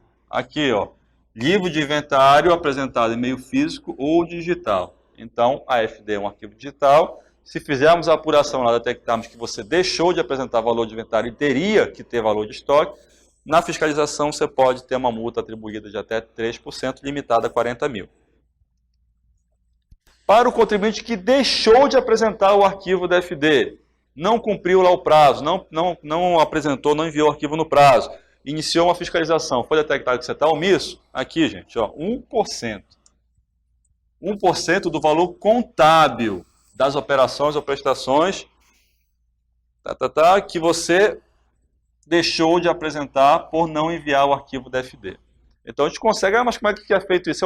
Se eu não apresentei o arquivo da FD, como é que vai ser apurada essa multa? Muito simples, a gente tem os arquivos da nota fiscal eletrônica, do conhecimento de transporte eletrônico, não é isso? Então tudo é levantado, cartão de crédito, cartão de débito, a gente levanta o movimento do contribuinte e verifica quanto é que ele tem de valor contábil dessas operações, que como ele não mandou o arquivo, vai ser apurado sobre o valor total e aplicado 1%, limitado a 40 mil reais por período de apuração, ou seja, por mês. Então, se você está omisso ali, deixou de mandar o arquivo por um ano inteiro, 12 meses, em cada mês vai ser calculada a aplicação, vai ser feita a aplicação da multa de 1% do valor contábil, limitada a 40 mil reais. De qualquer forma, ainda que tenha esse limite, 40 mil por 12 meses, daria um bom valor aí de penalidade. Uma outra penalidade prevista na nossa lei 1997, 5% sobre o valor contábil das operações ou prestações omitidas, ou seja, o contribuinte que mandou o arquivo DFD, ele não está omisso, então fugiu daquela multa de 1%, ok? Mandou o arquivo, só que mandou o arquivo com informações ausentes, deixou de apresentar informação, deixou de declarar, deixou de escriturar a nota fiscal. Foi detectado isso? Então, ó, 5% do valor contábil das operações que foram omitidas, limitadas a 30 mil reais. E o que acontece? Acontecia isso muito, tem reduzido em função das malhas, a empresa, né, o contribuinte, que para não ficar omisso, mandava o arquivo zerado. Mesmo tendo informações a serem prestadas, mesmo tendo movimento econômico, apresentava o arquivo zerado. Cai na nossa malha, se o contribuinte não se regularizar, antes de iniciar uma fiscalização, a partir do momento que ele foi notificado, começou uma ação fiscal, vai ser levantado tudo aquilo que ele deixou de apresentar no arquivo DFD e fica sujeito à aplicação desses 5%.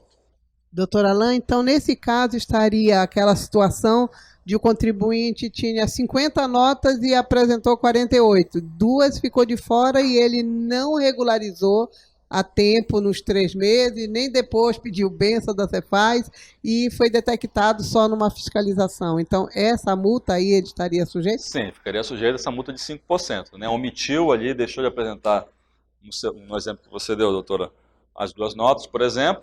Então, essas 2 notas, a gente pegaria o valor contábil, 5% em cima do valor contábil. Das 2 notas que não foram apresentadas. Isso, né? Exatamente. A informação que foi emitida no arquivo da FD. Ok? Bem. E a malha fiscal? Então, vamos lá. Você mandou o arquivo da FD, né? Conseguiu transmitir isso ao SERPRO, o SERPRO retransmitiu para a Secretaria de Fazenda. A partir do momento que nós recebemos o seu arquivo da FD, aí a gente começa a brincar, né? Começa a fazer o que a gente chama de cruzamento de informações, a malha fiscal. E o conceito de malha fiscal é esse, né?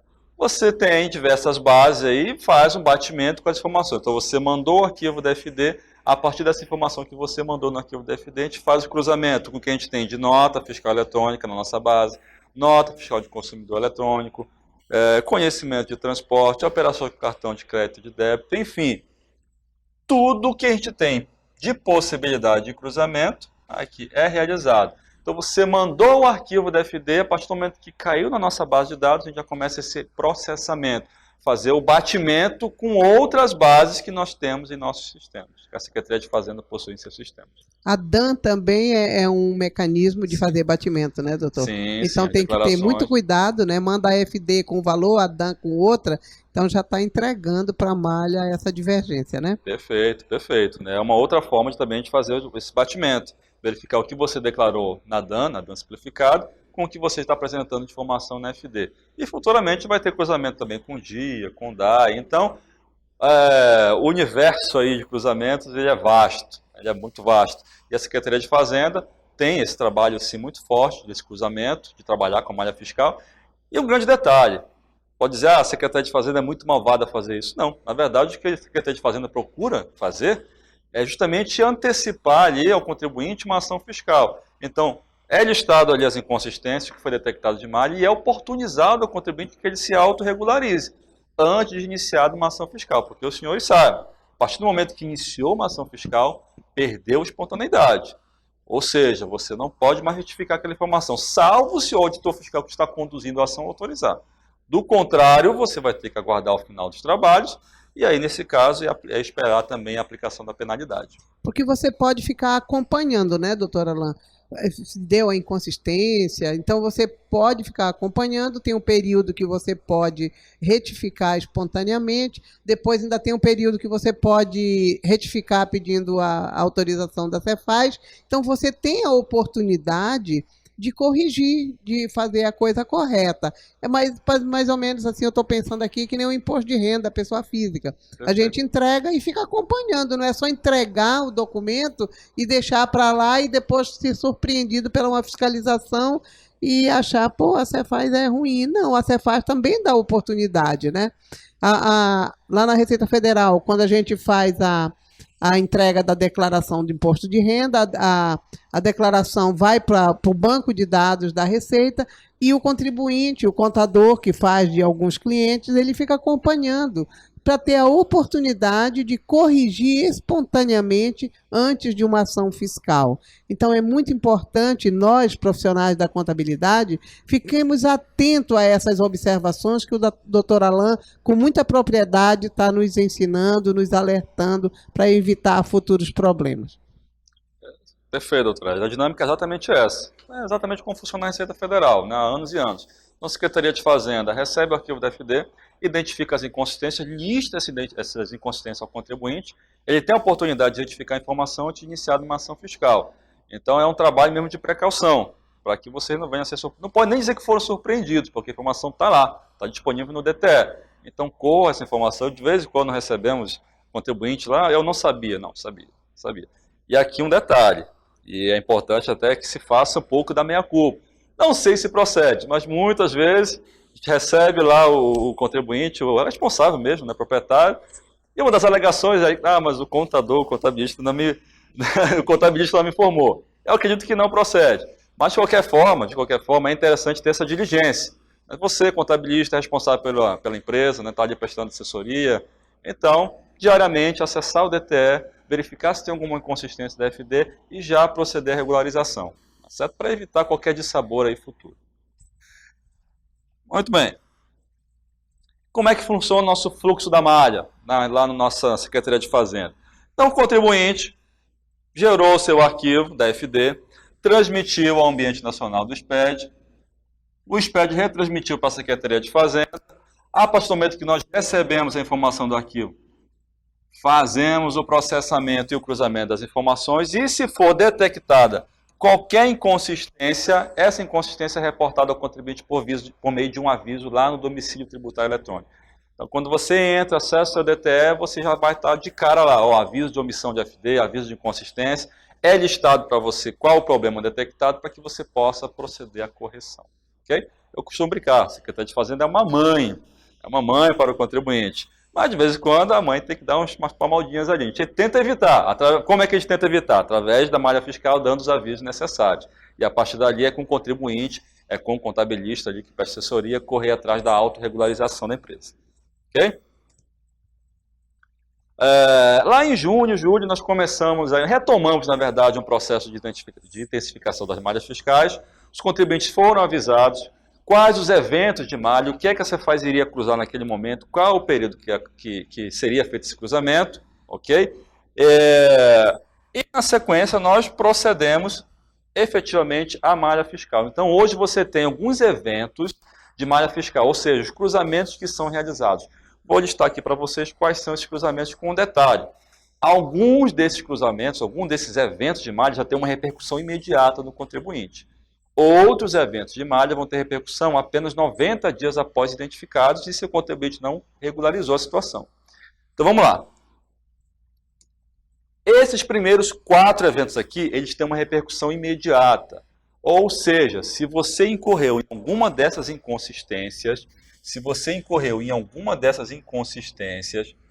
de cara você já fica com o bloqueio para pagamento à vista do ICMS. Notificado, nacional ou importação. Então, de cara, você vai ter que pagar à vista. Se você tem aquele prazo de até 45 dias para efetuar o recolhimento do imposto, se você incorrer em alguma dessas inconsistências aqui, de cara você perde esse prazo e vai ter que proceder, vai ter que fazer o recolhimento do ICMS devido, notificado, nacional importado, à vista, ou substituição tributária, enfim. Você perde esse prazo, okay? Você fica irregular junto à Secretaria de Fazenda e passa a ser exigido o recolhimento à vista. Então, se você é omisso, não mandou o arquivo no prazo, se você mandou o arquivo zerado, sendo que tinha informação a ser prestada, se você mandou a informação de uma nota fiscal de saída com um débito de ICMS menor do que está lá no XML, ou seja, a tua nota de saída tem um débito de ICMS de R$100 mil e você informou R$10 mil na FD, isso também vai ser objeto de malha fiscal e vai gerar de cara uma inconsistência para você e o bloqueio ao pagamento à vista. Se você, aqui, doutor Edson, que falou agora há pouco, está informando um valor na dona simplificada diferente do que está informado na FD, de cara vai gerar uma inconsistência para você, você vai ficar com bloqueio para pagamento à vista. Então chama a atenção de vocês. Esses 4 eventos aqui, de cara, se você incorrer em algum deles, você já vai ficar com bloqueio para pagamento à vista. Como é que regulariza? Não tem jeito. A única forma de você regularizar é retificar FD, mandar o arquivo, esperar umas horas ali para o arquivo ser processado. Não adianta você ligar desesperadamente para a Secretaria de Fazenda. Tem que esperar o processamento. E aí, então, se tiver tudo ok, o arquivo processado, a inconsistência saneada, então você fica com o seu cadastro regular. Mas, incorreu nessa inconsistência aqui, de cara, você perde aquele prazo alongado para pagamento do ICMS. Lembrando o seguinte, essa regra começou a valer a partir do mês de junho para cá, ok? Então, os arquivos de junho, referência a junho, julho, agosto, setembro, né, já estão nessa regra da inconsistência, né, na regra da malha fiscal, estão observando esse procedimento. Uma dessas 4 inconsistências aqui, de cara, bloqueio para pagamento à vista. Na sequência, nós temos os outros eventos de malha que não geram bloqueio de imediato, mas 90 dias após o prazo de envio, se você não regularizou a inconsistência daquele arquivo daquele mês, vai gerar para você também o bloqueio para pagamento à vista. Esses eventos que eu vou listar agora, eles estão lá no seu DTE como um aviso, né, como uma advertência. Passaram-se 90 dias do prazo de envio do arquivo. Se você não corrigiu a informação, eles vão virar uma pendência e vão fazer com que você também perca o benefício para o pagamento alongado ali, o vencimento maior para pagamento do ICMS notificado, nacional, substituição tributária, importação. Ok? Então veja só, estamos em junho, começou em junho, julho, agosto, setembro, sendo que você tinha que mandar o arquivo de junho até o dia 15 de julho. Então lá, julho, agosto, setembro, outubro, completa os 90 dias após o prazo de envio do arquivo de junho. Então, agora em 16 de outubro, se você incorreu em algum desses eventos de malha, alguma dessas consciências que eu vou listar agora, se você não regularizou, você vai ficar com bloqueio para pagamento à vista do imposto. Okay? Essa é a regra estabelecida. Então, veja só, quais são esses eventos de malha que ensejam essa inconsistência e o bloqueio para pagamento à vista a partir de 90 dias do prazo de envio do arquivo. Documento fiscal de saída não escriturado. Você emitiu uma nota fiscal, não apresentou essa nota fiscal no arquivo da FD. Vai ser reportado para você o aviso de que está faltando documento fiscal. Se você não escriturar, não retificar, vai incorrer no pagamento à vista do imposto. Documento fiscal de entrada não escriturado. A mesma coisa. A Cefaz detectou que você tem documento de entrada que deixou de apresentar, deixou de informar no arquivo da FD, lista para vocês lá os documentos. Se você não regularizar 90 dias, bloqueio para pagamento à vista do imposto. Documento fiscal sem chave eletrônica. Via de regra, todos os documentos fiscais hoje são eletrônicos e têm chave eletrônica. Se você informar no seu arquivo da FD um documento que não tem chave eletrônica, então você vai ter que prestar esclarecimento para a Secretaria de Fazenda, ou então vai ter que apresentar a chave daquela nota, daquele documento eletrônico, daquele documento fiscal. Nota fiscal de entrada não desembaraçada. Você escriturou uma nota fiscal, só que essa nota fiscal interestadual, você não desembaraçou. A regra aqui no estado do Amazonas é que você só pode, né, dar entrada de uma nota no seu estabelecimento uma vez desembaraçada se ela tiver origem em outro estado. Então, se você comprou em outro estado, não desembaraçou e escriturou essa nota como documento editado na sua FD, você vai estar incorrendo uma inconsistência. Nota fiscal de entrada com evento de manifestação negativa. Então, você adquiriu uma mercadoria, tem uma nota fiscal de entrada, e você diz que aquela mercadoria não chegou, você não reconhece aquela operação, e ainda assim escritura ela como documento de entrada. Aí, nesse caso, não, você declarou que aquela operação não se realizou, não reconhece aquela operação, então como é que você está escriturando? Então, se tiver manifestação negativa e você escriturar a nota, vai gerar uma inconsistência. Documento fiscal em duplicidade, escriturar em duplicidade. Você tem uma nota de saída, uma nota de entrada que você escriturou em meses anteriores. Está escriturando nesse mês aqui, a Secretaria de Fazenda vai detectar, a gente faz uma varredura de todos os meses, vai detectar que você já apresentou esse documento em outro mês e vai reportar para você que tem que fazer, tem que retirar ele do seu arquivo da FD. Tá? Nota fiscal de energia com aproveitamento de crédito. Aqui um detalhe. Energia elétrica, em algumas situações, permite crédito. Por exemplo, indústria. Indústria adquiriu energia, tem uma nota fiscal com ICMS, você vai ter direito ao crédito. Só que no caso do Estado do Amazonas, esse crédito tem que ser apropriado não na escrituração do documento, no C500. Ele tem que ser apropriado lá na apuração do ICMS com esse código de ajuste aqui. Então, uma regra específica aqui do Estado do Amazonas. Então, você, por exemplo, indústria, adquiriu energia elétrica, tem lá a sua fatura de energia com ICMS, você não vai tomar esse crédito no documento fiscal, no C500. Tá? Você vai tomar o crédito lá na sua apuração. Essa é a regra do Estado do Amazonas. Okay? Se você tomar o crédito no documento fiscal, na escrituração, vai ser reportado para você um aviso. Você vai ter que retirar esse crédito do documento e levar ele para a sua apuração e utilizar um código de ajuste. Esse código específico aqui, o AM 020013, código específico para que você possa aproveitar esse crédito da energia elétrica. Diferença de saldo credor do período anterior. Isso aqui é curioso, mas acontece. Digamos que você apresentou o arquivo de setembro e tinha um saldo credor lá de R$100 mil. E aí você vai para o arquivo de outubro. No arquivo de outubro você informa saldo credor do período anterior, que era de R$100 mil. Só que nesse mês você colocou R$1 milhão. Tá certo? Se você fizer isso, foi só um zero. E que zero, né? Que zero. Levou de 100 mil para 1 milhão. Tá? Então a gente faz esse batimento para ver aquilo que você declarou no mês anterior com o que você está fazendo no mês atual. Se tiver alguma diferença, vai ser reportado para você. Documento fiscal inválido.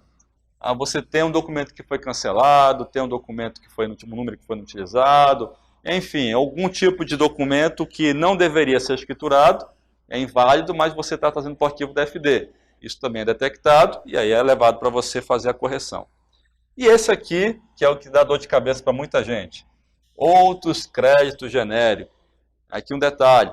Lá na apuração do ICMS, falei mais cedo, você pode ter outros créditos. E você vai poder lançar, vai poder apropriar isso lá na sua FD, lá na sua apuração. Só que no caso do Estado do Amazonas, sempre que você for lançar um outro crédito, você vai ter que identificar que tipo de crédito você está lançando. Como é que você identifica isso? Com códigos de ajuste. Então, para cada situação de crédito, você pagou o ICMS antecipado, você tem um processo de repetição de débito que foi deferido, você tem energia elétrica, você tem SIAP. Para todas essas situações, você tem um código específico. Você tem que identificar na sua apuração qual é o tipo de crédito que você está tomando. Se você der uma desperta e for jogar isso num código genérico, em que não tem identificação do tipo de crédito que você está tomando, aí, meus amigos, não tem acordo. Você vai cair na malha fiscal. Tem duas opções. Ou vai ter que identificar qual é o tipo de crédito, colocando lá o código específico, ou então vai ter que retirar esse crédito da tua apuração. Okay? Se você usar código genérico, AM, o famigerado AM 029999, não tem acordo. Você vai cair na malha e você vai ter que identificar qual tipo de crédito. Alan, é um crédito que não está listado em nenhum código. Eu acho difícil. Mas aí você procura a Secretaria de Fazenda e a gente vai analisar a situação. Se realmente isso proceder, a gente vai dar uma solução para o seu caso. Mas, via de regra, toda situação de crédito tem sim um código específico. Ok? E, como eu falei, a Cefaz é tão manha para o contribuinte, para as empresas, que você, via DTE, consegue consultar todas as inconsistências da nossa malha fiscal. Então, por isso que eu falei mais cedo, a doutora Edna aí também reforçou a questão de ter a diligência, de consultar sempre o DTE. Você consulte seu DTE. Se tiver um aviso de inconsistência, você vai lá no seu DTE e você vai conseguir identificar cada uma das inconsistências que foram identificadas no cruzamento de informação. E aí, a partir daí, você pode começar a se autorregularizar. Então, diariamente acesse o DTE da Cefaz. O DTE da Cefaz, o seu DTE, o seu domicílio tributário eletrônico, é um dos melhores do Brasil, posso falar isso com muita propriedade. Já conversei com vários colegas e várias empresas também chegaram para a gente conversando sobre isso, que você tem uma gama de serviços enorme ali dentro do DTE da Cefaz. E você consegue solucionar grande parte dos seus problemas, tudo via DTE na frente do computador, sem precisar se deslocar à Secretaria de Fazenda. Então aproveite a ferramenta, está lá disponível, consulte diariamente para verificar se tem essas inconsistências e já proceda à autorregularização para evitar uma fiscalização e aí você perder a espontaneidade e ficar sujeito a penalidades. Ok? Então, doutora Edna, era isso que eu teria para conversar com os senhores e fico à disposição aqui se tiver alguma dúvida que a gente possa colaborar. Nossa, como ele é britânico, né? Doutor Alan, nós vamos em seguida entrar no intervalo de 10 minutos e voltamos para ver os nossos colegas, tanto daqui de Manaus como do interior do estado, se eles podem fazer alguma pergunta. Estamos retornando aqui com o nosso canal Contábil, hoje trazendo o tema SPED fiscal, e que com muita propriedade o doutor Alain, que é contador, que é professor e auditor da Secretaria da Fazenda Estadual, ele está contribuindo aqui, é uma parceria que nós temos com a Cefaz, para levar esse conhecimento, essa educação continuada aos nossos colegas do interior do estado, nossos colegas daqui da capital e de outras unidades da federação. Nós vamos verificar agora se nossos colegas lá de Manacapuru, Nazareno, você está por aí, Nazareno, quer falar com a gente, falar para nós como é que vocês aí em Manacapuru receberam a transmissão do canal Contábil. Fique à vontade, Nazareno. Bom dia, Nazareno. É muito importante a participação dos nossos colegas do interior do estado e eu quero parabenizar o nosso delegado, Nazareno, lá de Manacapuru, porque ele é sempre muito presente, viu, Alain? Todas as edições do canal Contábil, o Nazareno consegue mobilizar, levar alguns profissionais para participar da transmissão. Isso é muito importante. Nazareno, eu frisei várias vezes aqui com o doutor Alain a importância da conscientização, como você estava falando, do contador para o seu cliente, que é o empresário. E ficar atento também, Nazareno, aos novos prazos a partir de janeiro de 2019. Isso é muito importante. Mas é mais importante ainda que o contribuinte, que é o nosso cliente empresário, ele esteja ciente desse novo prazo. Então, nós contadores já sabemos que vai mudar o prazo, mas nós temos que passar essa informação e passar logo para que o contribuinte ele possa melhorar os seus processos e eles possam atender esse prazo. Porque o contador, doutor Alain, ele não faz milagre, não. Se a informação não chegar no escritório de contabilidade dentro do prazo, ele vai fazer o quê? Mas também nós temos a responsabilidade como profissionais que contratados fomos para dar a essa assessoria aos empresários.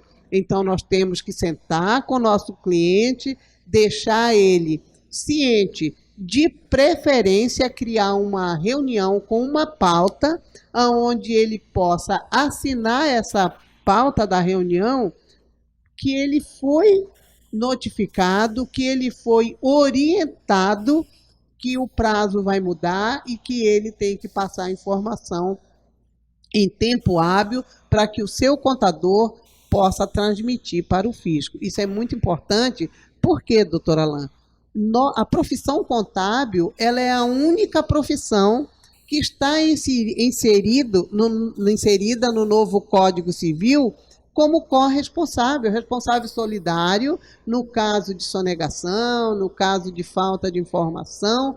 Então, se nós estamos inseridos no novo Código Civil como responsáveis solidários, por isso, perante o fisco, nós temos também que nos resguardar a nossa profissão para que a gente não seja penalizado por uma coisa que também nós vamos assinar solidariamente, mas a informação não depende exclusivamente de nós.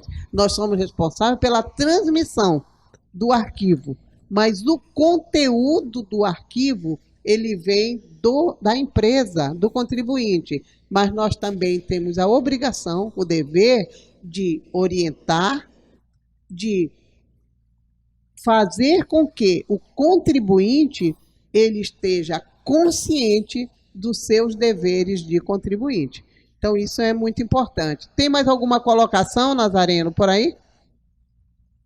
Ou mais alguém que esteja querendo interagir, fazer alguma pergunta, tirar alguma dúvida com o doutor Alain? Ele está aqui à disposição. Bom dia. O que a Cefaz procurou fazer foi uniformizar os prazos. Esses prazos são os mesmos da dança simplificada. Então, o procedimento adotado para a Secretaria de Fazenda foi justamente padronizar. Então, pegamos os prazos estabelecidos, a Secretaria de Fazenda pegou os prazos estabelecidos para a dança simplificada e aplicou os mesmos prazos agora para a FD a partir de 2019. Então, o critério foi esse, uma padronização de prazos. Ok, Nazareno? Obrigado, Diana. Quer fazer mais alguma pergunta ou fazer alguma consideração?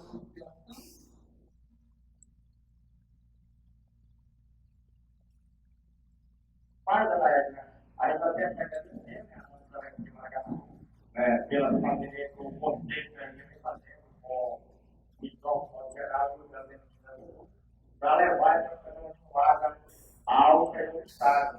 A gente pode agradecer por isso que cresce muito, e até que nós estamos crescendo para que nós possamos estar prestando o melhor serviço e atribuir nosso contribuinte ao nosso cliente. Um grande abraço, bom dia. Bom dia, Nazareno. Um grande abraço a todos os nossos. Eu vou passar a palavra agora ao conselheiro Valci Negreiro, que está aqui conosco, para que ele faça as considerações finais dele, porque o nosso programa está chegando ao fim. Bom dia a todos. Foi importante, eu acho que foi muito interessante a participação de todos. Seria até mais importante que mais pessoas participassem, mais delegacias, porque a gente precisa dessa interação, de informações, para que cada vez mais a gente consiga se fortalecer mais com informações. Uma informação dessa, a respeito do que foi passada hoje, isso é muito gratificante para a gente, é muito importante. E eu quero agradecer a presença de todos que participaram, de todas as pessoas que interagiram também, e eu quero dar um muito obrigado por todos. Um bom dia para vocês. Bom dia, conselheiro. Vou passar a palavra para o nosso palestrante. Eu estava falando para o doutor Alain que não foi uma palestra, foi um curso, porque foi muita riqueza de informação para nós.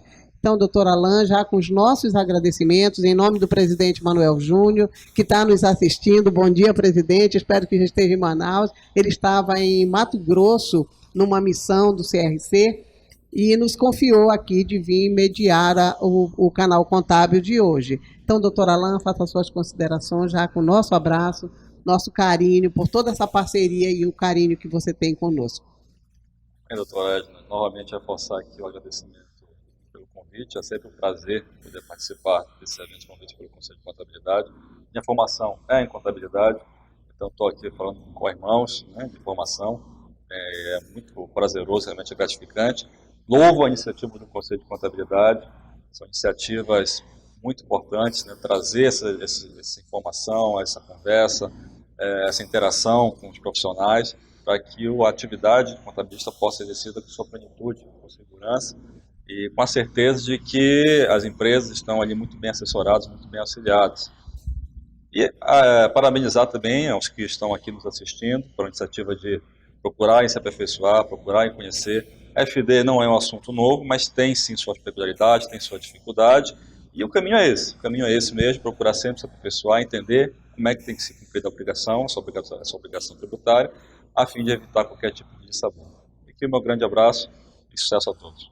Eu não canso de dizer, doutor Alain, que o conhecimento é o diferencial competitivo no mercado de trabalho.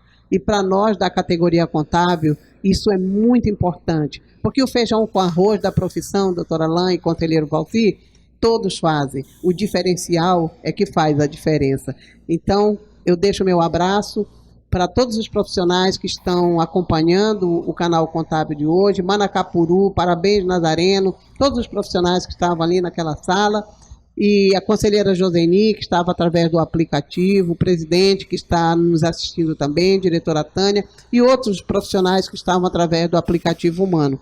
Obrigada a Seduc, em nome do nosso conselho, em nome da pessoa do nosso presidente, por essa salutar parceria de dar condição de nós podermos levar a educação continuada para os nossos queridos profissionais de todo esse nosso mundão do estado do Amazonas. Um forte abraço, fiquem com Deus e até o próximo programa.